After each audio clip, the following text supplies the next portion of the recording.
Hey everyone, मैं हूँ प्रिया और इस वीडियो में हम डिस्कस करने वाले हैं डिमांड एंड सप्लाई टॉपिक से कुछ इम्पॉर्टेंट क्वेश्चंस।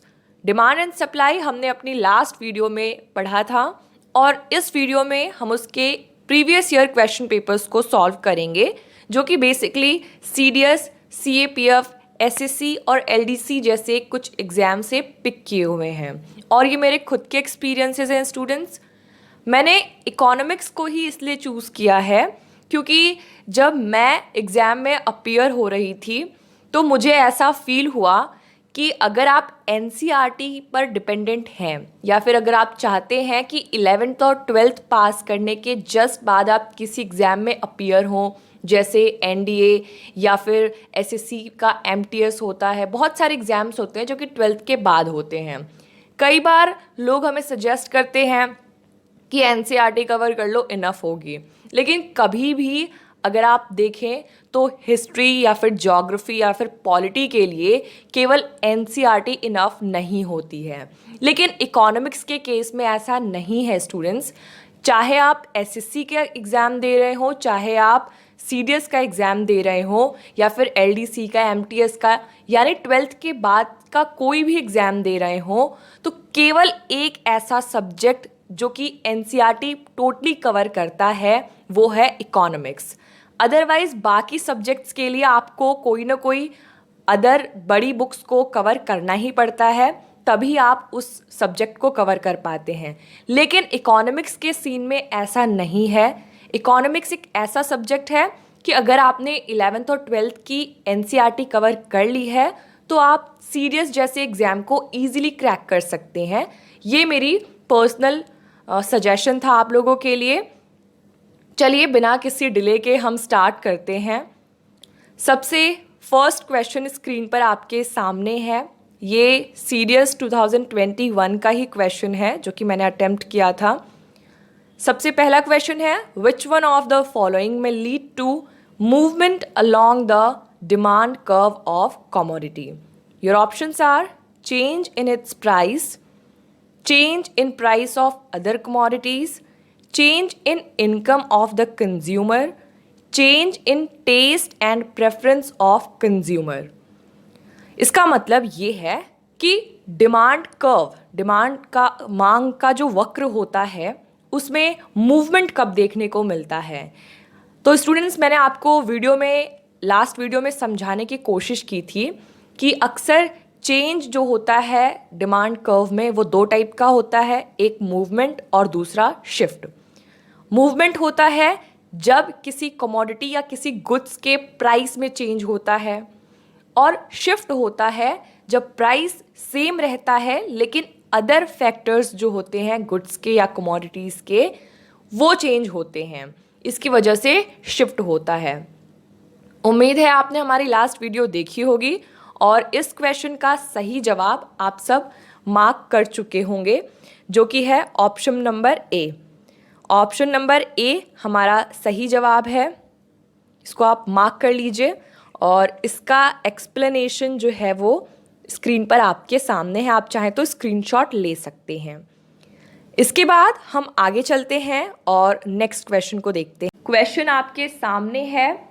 क्वेश्चन पूछ रहा है, normally there will not be a shift in demand curve when options are price of a commodity falls, consumer wants to buy more at any given price, average income rise, population grow।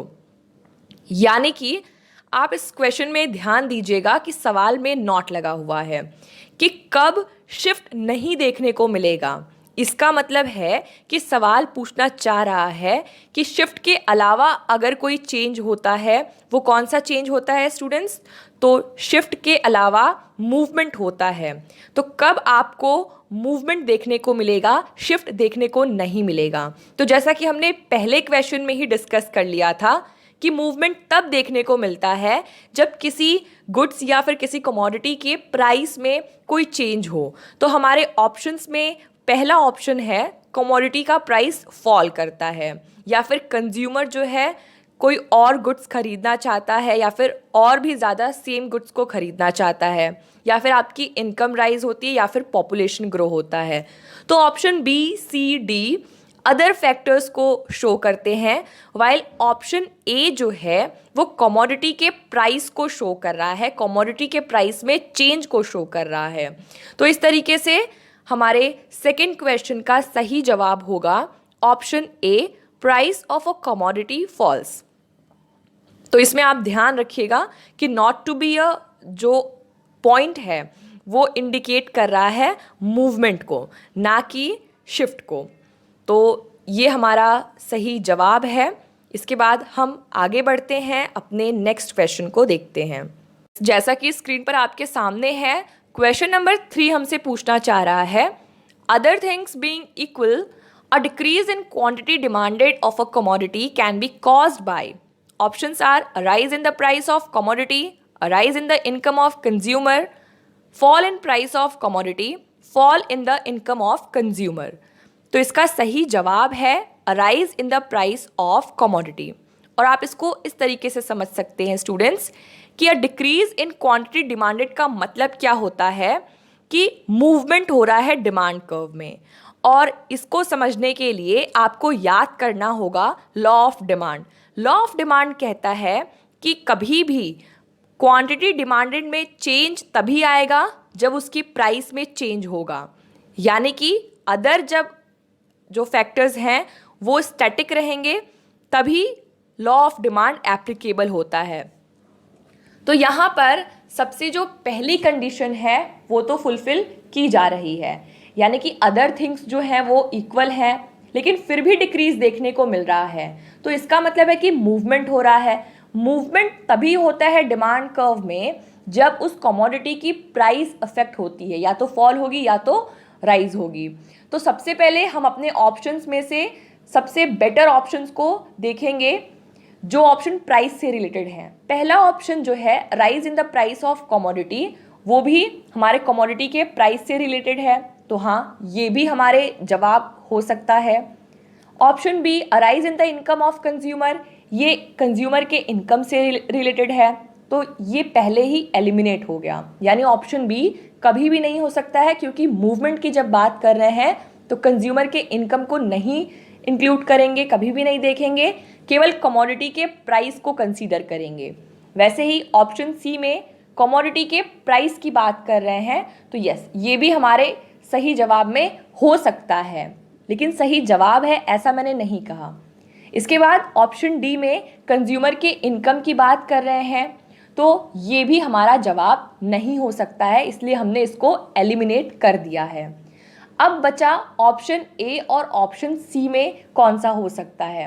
तो अगर हम एक बार फिर से देखें अपने question को, तो क्वेश्चन पूछ रहा है डिक्रीज हुआ है in the quantity of demand. Decrease तभी होता है जब प्राइस इंक्रीज होगा, क्योंकि जो रिलेशन है डिमांड की क्वांटिटी में और डिमांड के प्राइस में वो इन्वर्स होता है। तो इसलिए अगर डिमांड की क्वांटिटी डिक्रीज हो रही है तो प्राइस क्या हो रहा है, इंक्रीज हो रहा है। तो इस तरीके से हमारे सही जवाब हमें मिल गए हैं, और ऑप्शन ए जो है वही हमारा सही जवाब है। A rise in the price of commodity reflects a rise in the decrease in the quantity of demand. तो इस तरीके से हमने क्वेश्चन नंबर 3 सॉल्व कर लिया है। आगे बढ़ते हैं अपने नेक्स्ट क्वेश्चन पर।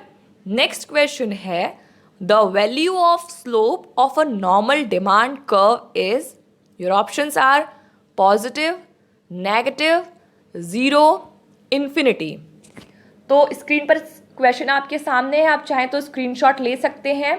इसमें हमें स्टेटमेंट दे करके केवल कंफ्यूज करने की बात की गई है स्टूडेंट। वैल्यू ऑफ स्लोप, कई सारे स्टूडेंट ये जब टर्म देखेंगे तभी सोचेंगे ये हमसे कवर नहीं हो पाएगा, हम इस क्वेश्चन को नहीं अटेम्प्ट करेंगे।